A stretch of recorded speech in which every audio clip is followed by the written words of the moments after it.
भगवत गीता के आदर्शों पर चलकर मानव न केवल स्वयं का भला कर सकता है, वरन संपूर्ण मनुष्य जाति का कल्याण कर सकता है। खंडवा। श्रीमद् भगवत गीता न केवल धर्म का ज्ञान कराती है, बल्कि जीवन जीने का ढंग भी बताती है। महाभारत के युद्ध के पहले श्री कृष्ण और अर्जुन के बीच का संवाद मानव के लिए प्रेरणादायी है।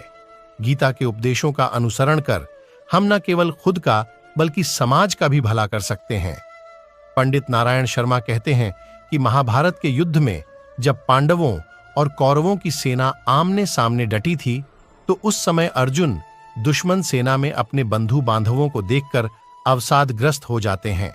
तब अर्जुन पार्थ के सारथी बने श्री कृष्ण वासुदेव उन्हें उपदेश देते हैं कि पार्थ, तुम दुख का त्याग कर युद्ध करो। वर्तमान में भी जीवन की कठिनाइयों से लड़ने के लिए मानव को गीता में बताए सूत्रों को अपनाना चाहिए।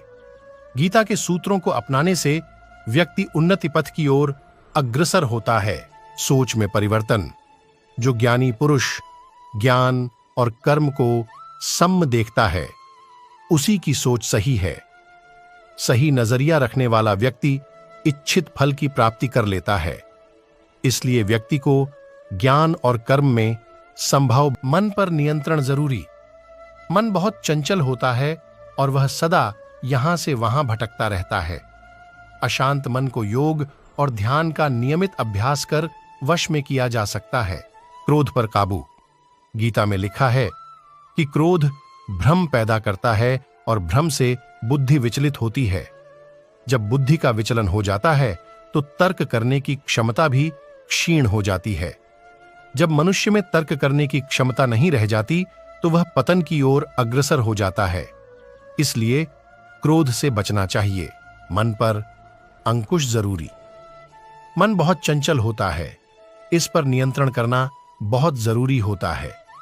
जो मनुष्य मन पर नियंत्रण नहीं कर पाते, ऐसे लोगों का मन उनके दुश्मन की तरह कार्य करता है और धीरे धीरे मनुष्य गलत राह की ओर अग्रसर हो जाता है।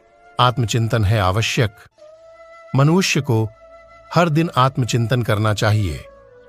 आत्मचिंतन से जो ज्ञान प्राप्त होता है, उससे व्यक्ति उसके अंदर छुपे अज्ञान रूपी अंधकार को दूर कर सकता है।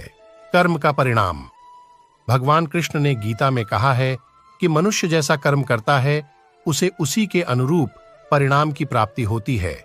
इसलिए जीवन में अच्छे कर्म करने को महत्व देना चाहिए। विश्वास से सफलता। मनुष्य जो चाहे वह प्राप्त कर सकता है। बस जरूरत होती है तो इच्छित वस्तु को प्राप्त करने लगन के साथ कार्य करने की। ऐसा करके व्यक्ति का सफलता अवश्य मिलती है। ऐसे पाएं तनाव से मुक्ति। प्रकृति के विपरीत कार्य करके मनुष्य तनाव से ग्रसित हो जाता है। यही तनाव मनुष्य के विनाश का कारण बनता है। इसलिए तनाव से मुक्त रहने के लिए धर्म और कर्म का मार्ग अपनाना चाहिए। सोच से आचरण निर्माण। मनुष्य जिस तरह सोचता है, उसी तरह का आचरण करता है।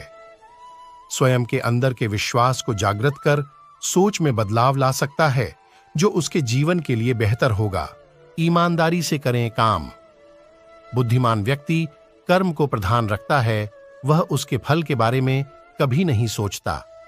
किसी काम को करने का यही उत्तम और उचित साधन है।